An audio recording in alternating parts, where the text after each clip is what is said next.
Welcome. We've gathered a majority of American Family's first ever social media team. We're here in the Spark downtown Madison to reminisce, reflect, share insight with each other over the last 10 years to reflect on the history of social media at American Family Insurance. So early 2009, we had different jobs, all of us, with the company. No one was really doing social media at American Family back then, not professionally anyway. Not many brands had taken the leap from a social media perspective, much less put together social media teams. That was especially the case for the insurance industry, as you all remember. I guess my first question for the table is, thinking back to 2009, to when this all started, individually, why did you all choose to take that leap? From the jobs that you had to this new world of social media that was so unmapped and unknown? For me, I guess I didn't see the career trajectory that I wanted when I was in communications, and so I really wanted something challenging. And after reading the job description about social media, jokingly thought, oh yes, I get to play on Facebook all day. That would be awesome. But I knew that's not what it was going to be. It's funny, Seth, you talk about career trajectory, because for me it was ready to do something different, and I like change, and it seemed like a good transition with our baseline communications strengths to take it into this social media world where we still got to do storytelling, but for that external audience.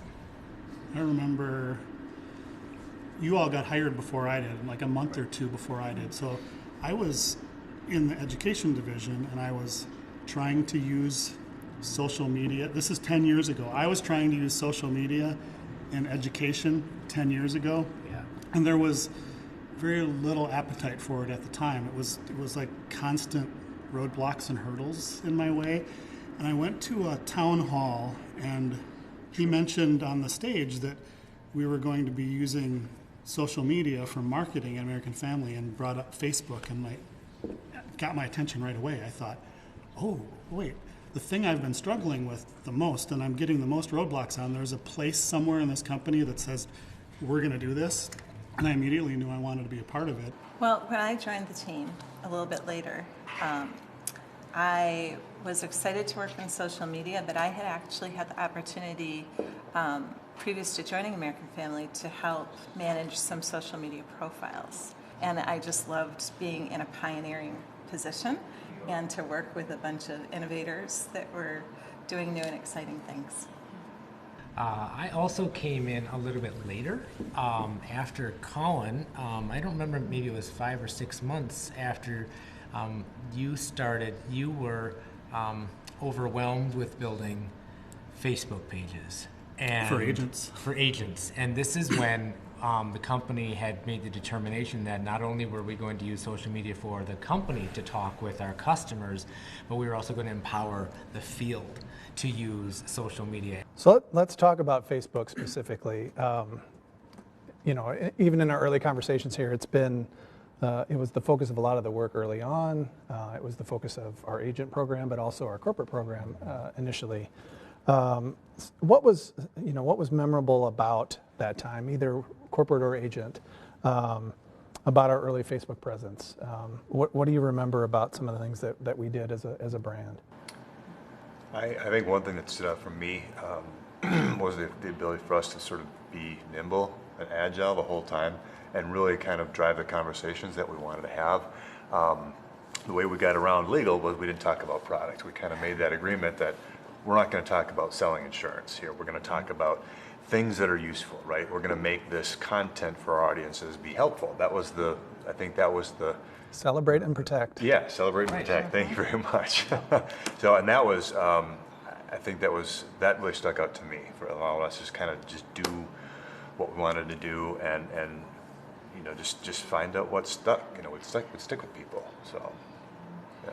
What I remember is two things: how energized the organization was by the work we were doing, and how open the organization was and supportive of the work we were doing. So do you remember we would do like open training sessions, right? Like For employees. for employees, anybody come and learn how to use social media, because it was still so new, broadly speaking, in 2009. I mean, I didn't start my own Facebook page until 2008.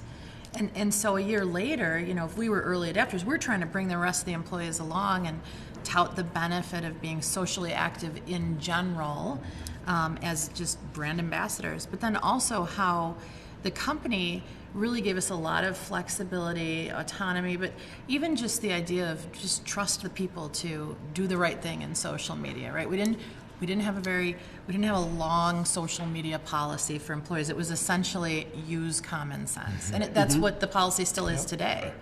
Yeah, I think part of what I really remember about that time, specific to Facebook, was all the different new things that we were trying to do as a brand. We were pushing the envelope a lot. I just remember having that phone conversation, that famous phone conversation with Facebook, saying, you know, here's what we want to do. We want to put 2,800 or 3,500 agents on Facebook, and we want to administer them from one account. And there was dead silence on the other side of the phone. No one's ever asked us to do that before, Facebook says. I mean, we wanted to do something that Facebook had never done before, and I think that says a lot for the innovation that we were doing early on with social media. I remember at one time, I don't know if it's true anymore, that because of the way that we were managing these Facebook pages, and eventually it was possible to manage all those 3,500 business pages, Facebook told us, you have more Facebook pages managed by any one profile than anyone in the world. Because we had to personally put all of our personal profiles on there, and that was because Facebook took down that fake profile. Do you remember that? Yeah, That's my big what happened back then. you mean, that day where That day. we came in and none of the agent Facebook pages were all gone. 3,500 Facebook pages. 3,500 of them were gone. We couldn't We log broke in Facebook. to figure out what was going on. It's like, what happened? And they basically broke Facebook. It looked like a spammy activity. It looked like someone was doing something bad to them. Like, that just can't happen. Someone shouldn't be building that many pages that fast and administering all of them. Something must be wrong, and their automated tool just shut us down. So it was a day of phone It calls. was 3 weeks down. Well, yeah, but started with that day, like, what is going on? Why can't we access our accounts? We're connected to 3,500 Facebook pages, and all the agents are calling us. Where's my it was a Facebook page? It was a mess. great problem to have. Yeah. Because we built this very popular program. Well, I even remember, our early strategy was, one of the tenets of it was leading the way. We wanted to lead the way. And social media was built perfectly for that, but not everybody was necessarily doing that in social media. There were certainly a lot of followers and not necessarily fast followers. I think we were always on the cutting edge of a lot of what was happening. We didn't really measure ourselves against our competitors. We measured ourselves against other big brands that were trying social media out, and we're kind of figuring it out as they went along. Speaking of technology, it just seems like we were always building something. Because we had programmers, we were building an app for this and an app for that, and just always trying to do something that hadn't been done before. But I just remember us building, and it was like, you want to do what? Oh, we can't do that. Okay, well, let's build it. I guess that kind of not sitting still was one of the best parts of the job that I remember. It was always something new. I know part of my job in the time that I was on the team was to kind of monitor these emerging trends. Colin did a lot of that work with me as well. I remember being in an elevator with Betty Berquist, and part of our leading the way strategy was we were exploring Pinterest. And I had my elevator speech ready in the elevator, and she said, well, what's new? And I said, well, we're going to be the first insurance company on Pinterest. And she went, yes, finally we're first at something.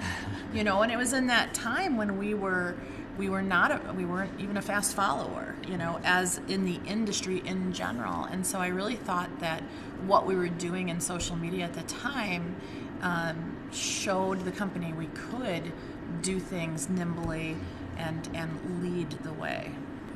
Still monitoring trends like we always have. It's when something new comes up like TikTok, we have to evaluate, should we be on TikTok?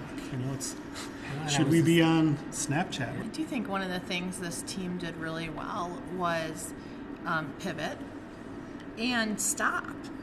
You know, so there's a lot of things we stopped over the year. I mean, the day when you came into my office, Tom, and said, "That's it. Facebook's saying we're done with organic reach for big brands," and we just sat there like, what are we going to do now?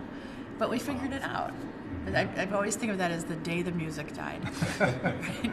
But that changed everything for the team. Right. You know, I always hated to say. I would always argue with people who would call me a social media expert because I said there's no such thing as social media experts because we're always learning all the time. Yeah. I actually I'm backtracking from that because I do think today there are social media experts, and we have Definitely a social we media have some of them at this table. I think you're all social media experts, but we have others in our company too, and I think it's a skill set that has blossomed at AmFam. We've done this long enough that we can start to anticipate how are people going to react to this in social. What are the actual real things they're going to say to us, and how can we prepare to a response plan so that we sound like a human brand, not just a bunch of robots. And that comes from experience.